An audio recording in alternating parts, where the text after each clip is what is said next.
The Friuli Venezia Giulia region has allocated €2 million to expand extracurricular school services for 2026 and 2027, with municipal applications due by June 30th. Per la prima volta cerchiamo di costruire all'interno del territorio regionale un servizio di integrazione scolastica pre e post accoglienza o percorsi di doposcuola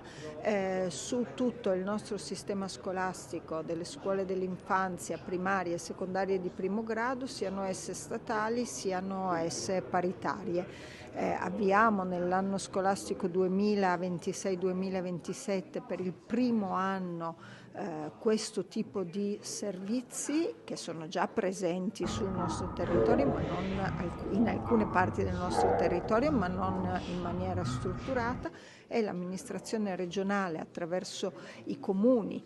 capofila, sedi degli istituti comprensivi che costruiranno rete sul territorio, daranno la risposta ai bambini, ai ragazzi e ai genitori rispetto a questo prolungamento dell'orario non scolastico, ma di attività e di servizi che possono essere messi in campo.